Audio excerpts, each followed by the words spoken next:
Inilah 7 negara mayoritas Kristen, tapi presidennya Muslim. Kami bukan Tuhan yang mencampuri keyakinan warga.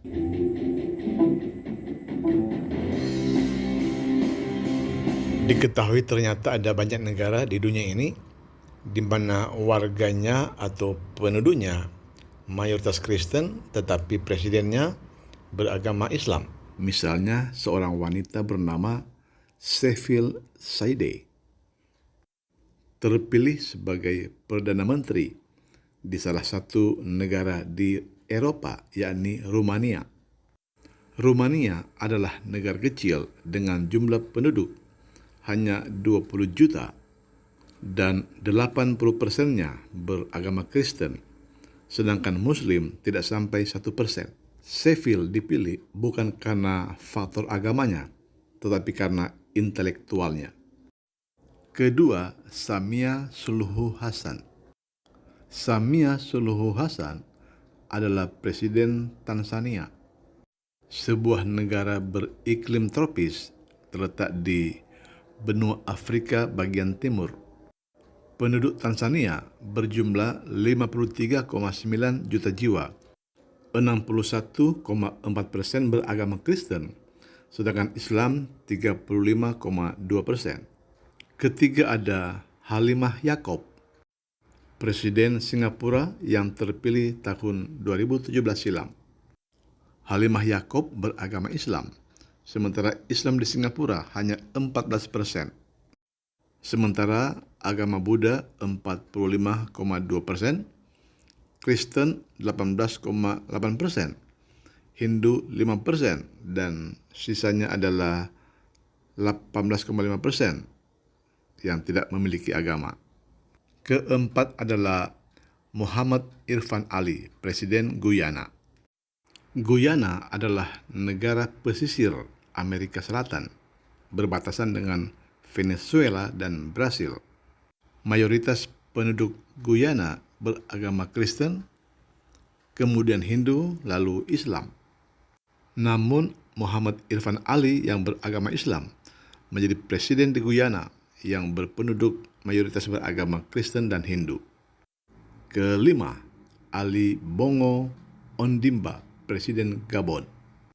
Gabon adalah negara yang terletak di benua Afrika yang penduduknya mayoritas beragama Kristen.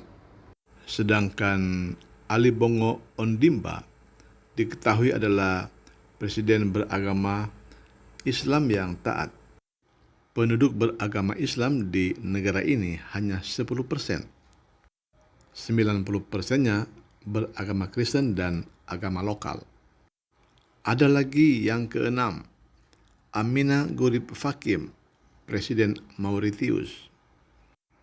Mauritius adalah sebuah negara yang berada di Samudra Hindia, atau lebih tepatnya di sebelah timur negara Madagaskar, dan merupakan negara bukan mayoritas agama Islam. Namun tokoh Muslim yang bernama Amina Gurib Fakim berhasil menjadi presiden di negara tersebut. Mayoritas penduduk Mauritius beragama Hindu karena mereka imigran dari India. Posisi kedua adalah Kristen dan Islam pada posisi ketiga.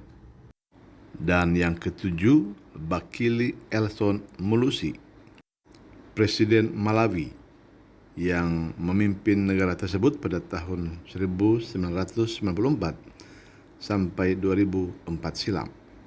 Di Malawi, mayoritas penduduk beragama Kristen, yaitu 77,3%, sedangkan sisanya pemeluk agama Islam 13,8%.